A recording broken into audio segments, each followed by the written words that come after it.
del programa acerca de lo que fue el DNU y que no haya salido en el Senado, que ahora tendrá que pasar a diputados. Para eso vamos a hablar con una eminencia, que ya lo voy a saludar, un abogado constitucionalista del país, defensor de derechos humanos. Hablamos varias veces con él y siempre es grato charlar sobre estos temas. Eduardo Barcesat, mi nombre es Rodrigo Marcogliese, ¿cómo andás? ¿Qué tal? ¿Cómo están? Bien, saludo para vos, la audiencia, y aguardo las preguntas. Bueno, entonces empecemos con lo más general, que es, se rechazó el DNU en el Senado.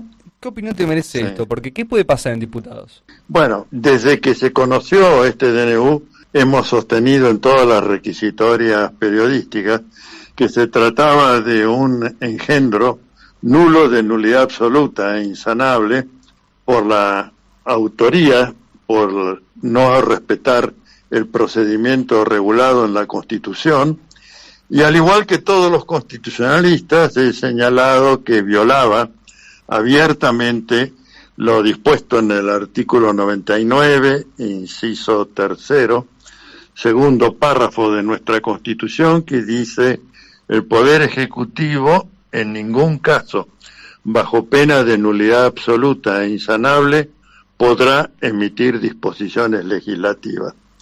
Después, esta cláusula constitucional excepciona esta afirmación categórica, diciendo que cuando circunstancias excepcionales no permiten seguir el trámite de las leyes, el Poder Ejecutivo puede emitir decretos de necesidad y urgencia sujetos a control del Poder Legislativo. Pero hay 4 materias que le están expresamente vedadas, que son la materia penal o penal y procesal penal, la materia tributaria, impositiva, procedimiento también tributario, la materia de régimen electoral y régimen de los partidos políticos. Bueno, este engendro pasa por encima de 3 de esas prohibiciones taxativas y en ningún momento acredita cuál es la necesidad y urgencia, por ejemplo, de pasar al sistema de boleta única en los actos electorales, ¿no? Evidentemente no existía en ello, además de la pésima técnica legislativa de presentar 330 artículos en un solo cuerpo normativo, cuerpo que tampoco cumple con la Ley de Procedimiento Administrativo, que indica que en los fundamentos de un decreto de esta naturaleza debe expresarse cuáles son los números de expediente que dieron lugar a este denso articulado, qué autoridades jurídicas intervinieron para validar la propuesta normativa. Bueno, todo esto que son requisitos del artículo 7º de la Ley 19.549, conducen también a lo que esa norma en su artículo 14 establece, que es la nulidad cuando no hay competencia ni procedimiento adecuado para el proyecto normativo o el acto de creación normativa. Entonces, la biblioteca se le viene encima a este decreto, malhadado decreto, que ha trastocado la vida cotidiana de los argentinos y derrumbado la institucionalidad, razón por la que también he agregado siempre que violenta el artículo 36 de la Constitución incorporado en la reforma del año 1994, que establece el deber de obediencia a la supremacía de la Constitución Nacional y que condena también a la nulidad los hechos o actos de violencia que subsumen esa supremacía de la Constitución Nacional, aparejando la descalificación del artículo 29 para los autores y partícipes de la misma, que es la de los infames traidores a la patria, y que apareja igualmente la nulidad absoluta e insanable de estos actos y la responsabilidad imprescriptible en materia penal y reparatoria, como así también la inhabilitación a perpetuidad a ocupar cargo o función pública. Bueno, estamos en esta situación, y después de haber asistido al debate donde hubo exposiciones realmente muy lúcidas, destaco en particular la de la senadora Fernández Agasti de Mendoza, pero también escuché, hay que decirlo con un poco de humor, algunas cosas tan estúpidas como las de este senador de Córdoba, claro. Luis Juez, sí. Dice, lamentándose de que los senadores invoquen la Constitución Nacional. Lo penoso sería la inversa, es decir, que no la invoquen, que no la apliquen. Bueno, no, para darle soga al actual titular del Poder Ejecutivo, hay que subsumir la Constitución a criterios de este hombre. Claro, realmente, claro. Si alguien dice esto en un examen de derecho, es bochado claro, con un cero de tamaño gigantesco, porque realmente es muy torpe decir una cosa así. O el otro plañidero representante de la Libertad Avanza que dijo, no le dieron 15 días más, nunca va a sanearse aquello que de origen es nulo, de nulidad absoluta, insanable. Y pongo de relieve, ya esto es mucho más importante, que es correcto lo que dijo el senador Mayans momento antes de la puesta en votación, de que lo que se va a votar no es si se rechaza o si se aprueba el DNU. Se va a votar un proyecto de ley que declara la nulidad absoluta e insanable del decreto 70/2023.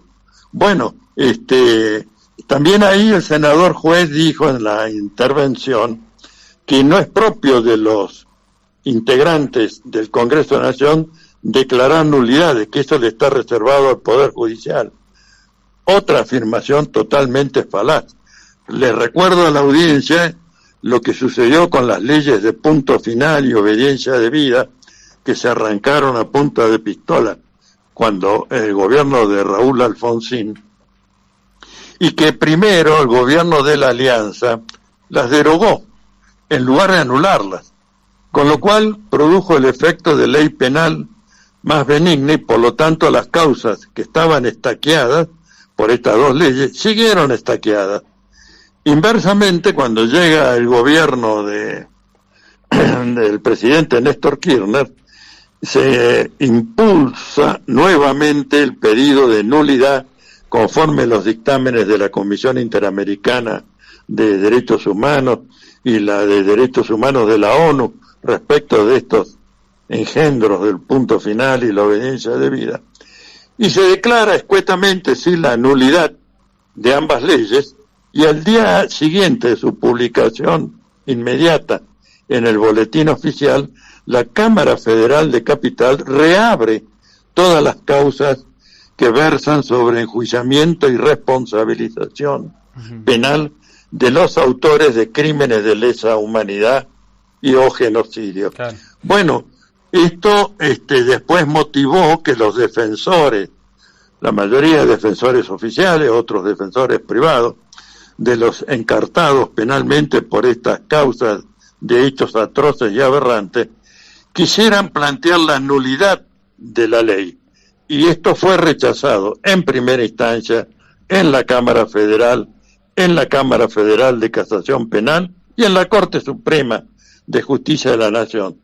De manera que ya les voy previniendo a los que quieran de sostener como Luis Juez de que los integrantes del Congreso de la Nación no tienen la competencia para anular, que su tesis está sepulta de antemano por la jurisprudencia de la Corte Suprema de Justicia de la Nación, reconociendo un principio general del derecho, que es quien tiene la competencia para dictar una norma, es el primero que la tiene para anularla si ha sido producida con desvío respecto de lo dispuesto en la normativa superior, en este caso la Constitución Nacional, ¿no?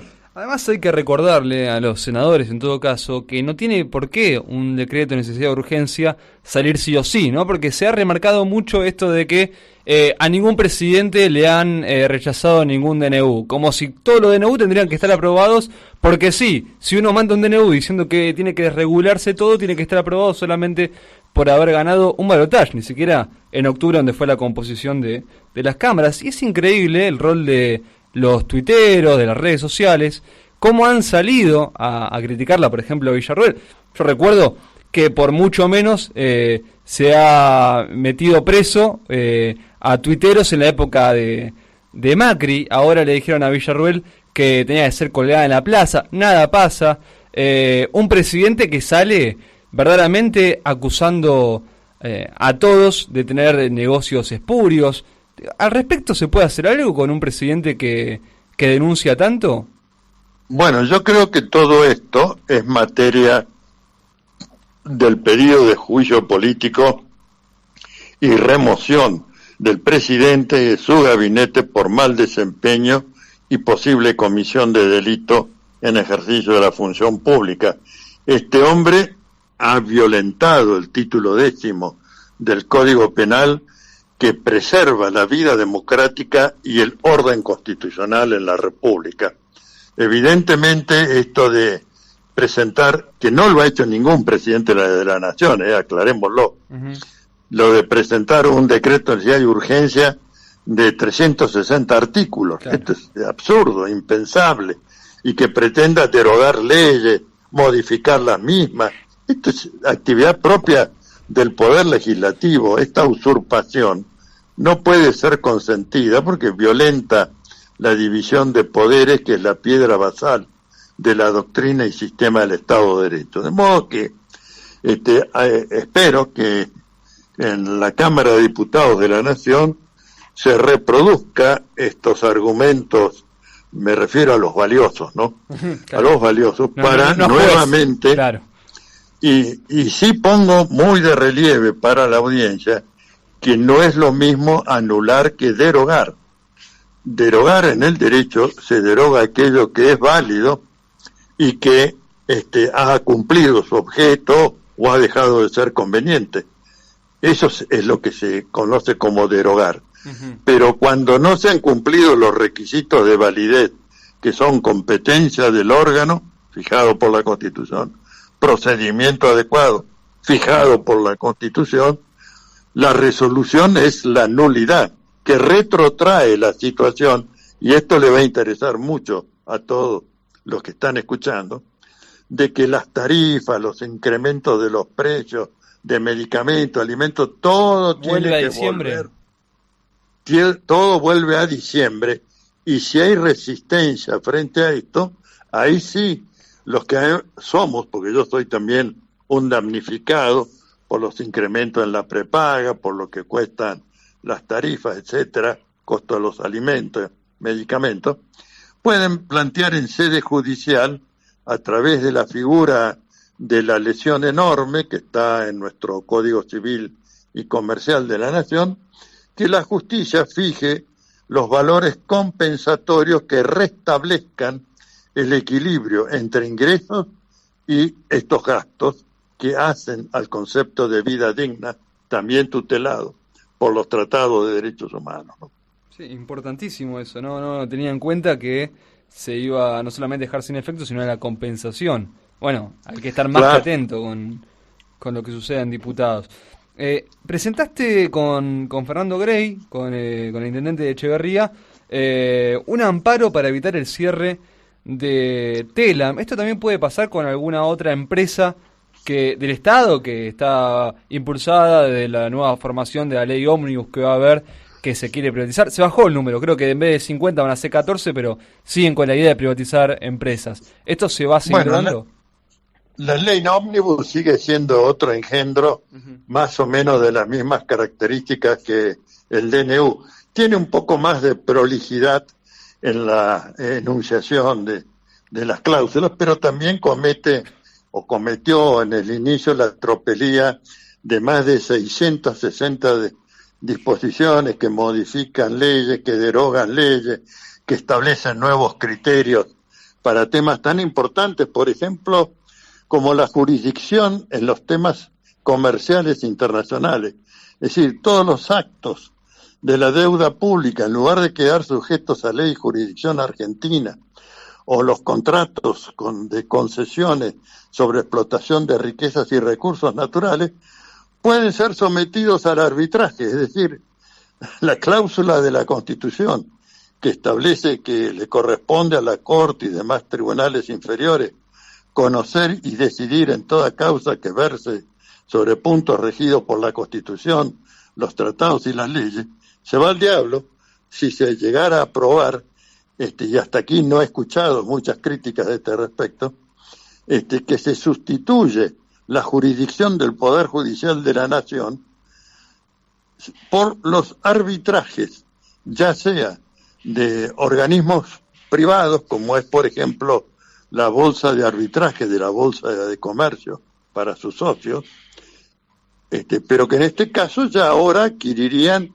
fuerza de sentencia judicial. Esto me parece un desastre, porque tienen estos tribunales un sesgo proempresario, clasista, diría, y los tribunales internacionales, y lo digo con conocimiento de causa porque he sido por 4 años consultor jurídico externo de la Procuración del Tesoro y he litigado ante los tribunales CIADI, además de que tienen episodios de bestialismo jurídico inexplicables para un tribunal internacional que se supone integrado por expertos, bueno, son obviamente pro empresa y no pro Estado, que ha sido en casi todos los casos que me ha tocado intervenir, como es por ejemplo Aerolíneas Argentinas, ha sido abusado por las empresas privadas y han dejado en situación en su momento de canibalización de la flota de Aerolíneas Argentinas y con un pasivo muy superior al activo, dicho esto y valorado por el Tribunal de Tasaciones de la Nación y afirmado y reconocido judicialmente en el proceso de expropiación inversa que se llevó en la Argentina. De manera que cuidado con pensar que estos tribunales arbitrales internacionales están los mejores cacúmenes jurídicos. No. Son parciales e ignorantes de cosas del ABC del derecho. Es más, en el 2016 los califiqué, y lo vuelvo a decir ahora, tribunales de mercachifles, no son tribunales de derecho, ¿no? Uh-huh. Eduardo Barcesat, abogado constitucionalista, defensor de los derechos humanos, muchísimas gracias como siempre por estos minutos brindados a la audiencia de Comunas AM aquí en Radio Belgrano. Un abrazo grande. Hasta pronto.